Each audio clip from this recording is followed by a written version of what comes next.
If I say, quick wedding abroad, no paperwork hassle and in a pretty cool city, your mind probably goes straight to Las Vegas, right? That's fair.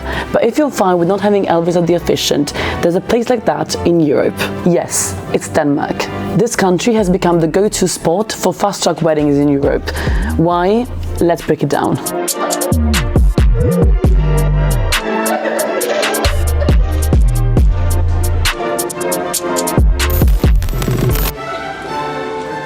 Welcome to Denmark. Couples come here from all over the world to tie the knot and say Evet. Sì, io quero. Oui, je le veux. C'est accepta. Ja, ich will. Sì, lo voglio. Ja, ik doe. Ja! In 2023, 1 in 5 weddings in Denmark was an international one, with at least one person in the couple coming from abroad. So what makes Denmark the hotspot for a quick and easy wedding?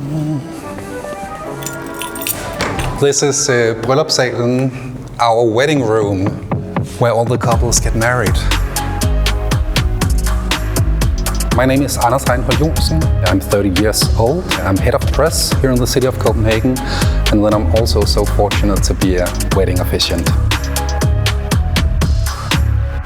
It's very easy to get married here. Everything is digital, so you could just do it yourself. So you just fill out a blanket in a web page. In Danish, it's called Familieretshuset. And then within 5 working days, you get, the paperwork done, and then you can get married here. So it's really easy. So people, they enter the city hall the same place as you guys did, right here. And then we have our small tourist information, but also wedding office right here.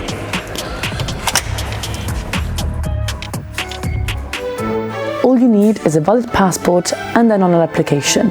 It's straightforward, fast, classic Danish efficiency. Ceremony in half an hour? Yeah. Yes, all right. Do you have any questions for me? Hello. We're here to pick up the document. Yes. Thank you.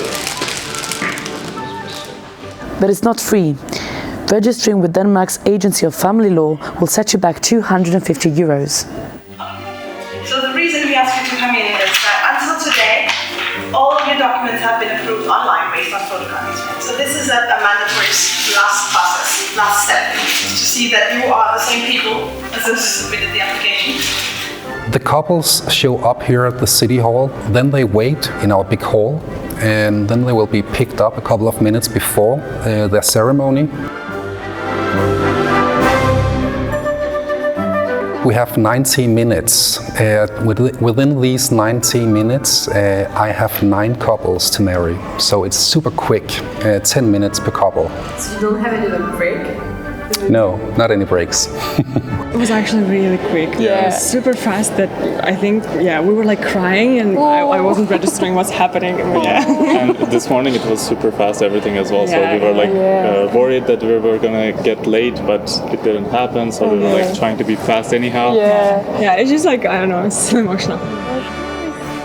For the regular weddings, we have like 68 ceremonies here every day. Then you can book a ceremony out in the city.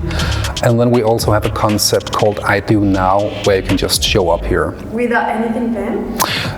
They have, to have the right papers. All right. Yeah, but they don't, normally you reserve a time here. For I Do Now, you can just show up.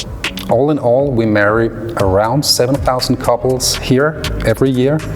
But I think this will be a groundbreaking record year with 8,000 couples this year. Weddings are more small, more intimate now, with a few guests than they were before.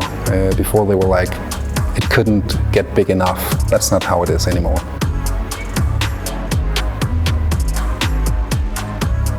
Among the top Europeans tying the knot in Denmark are Germans, Romanians and Polish people.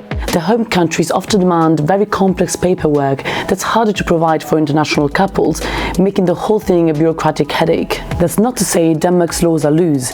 In 2019, the country tightened its marriage policy after Europol and Danish authorities uncovered a sham marriage network. Approvals were then moved from local town halls to the Family Law Agency, which now reviews every application. But the stricter rules didn't go too far. A relief for Danes, international couples and wedding agencies. These agencies handle everything: paperwork, travel logistics, hotel, flights, you name it, for a fee. This makes wedding tourism quite the business there. Still, for many couples, Denmark isn't just efficient, it's the only option.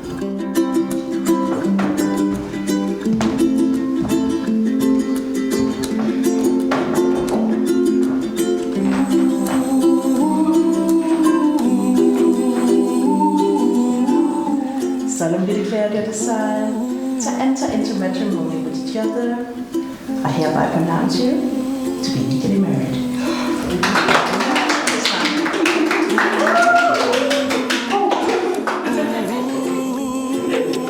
My name is Dev. I am 29 years old and I come from the United States.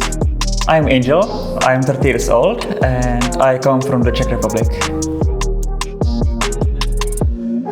We first considered the United States, but it's a bit difficult there, especially getting all the visas and having to move there and like immediately start the marriage proceedings and like a lot of paperwork and with uncertain results. We asked a lawyer and they had the idea that it might be better to just get married in Europe, like it might be easier and faster. But eventually, as we were searching online, everyone was just recommending Denmark. But we found getting married in Denmark, and we were, of course, very skeptical. Like at first, it's like, okay, cool. So it's this website. It's literally just called "Getting Married in Denmark."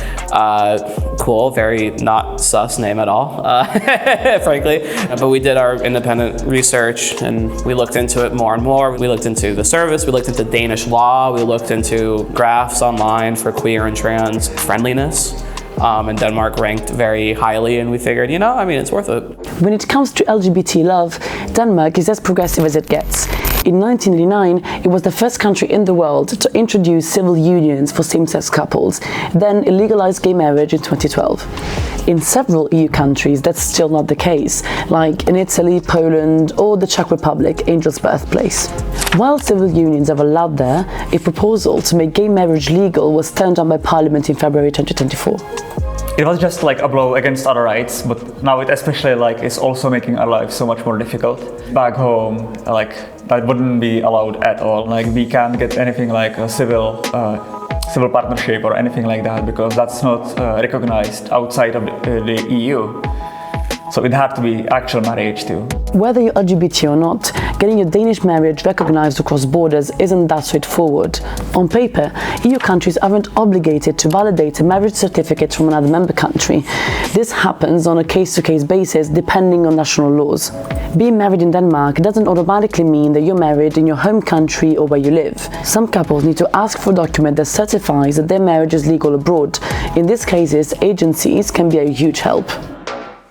We definitely wanted to leave it to people who actually knew what they were doing, which we weren't. We weren't even in the country, so we had no idea what could have gone wrong. The service that we used gave us a list of potential, if we had to come in for an AFL interview, a list of possible questions. We were totally expecting that, yep, we're gonna submit our profile, and then they're gonna want us to interview, and then we're gonna have to go to Denmark, and then we have to go back, and have to come back to Denmark again, which we were, of course, happy to do, but we were so fortunate, to have the space and to have the process just be so smooth.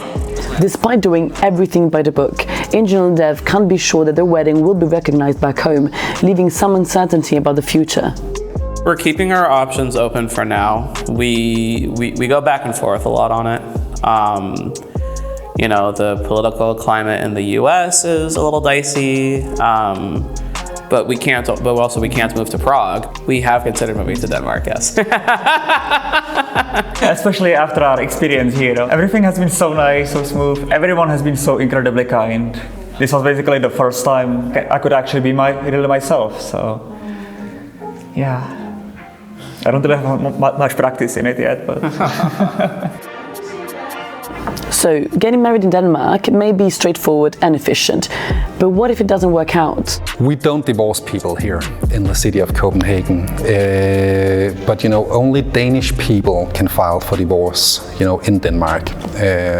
So international people have to file for divorce in their home countries. I was divorced. It took 10 seconds.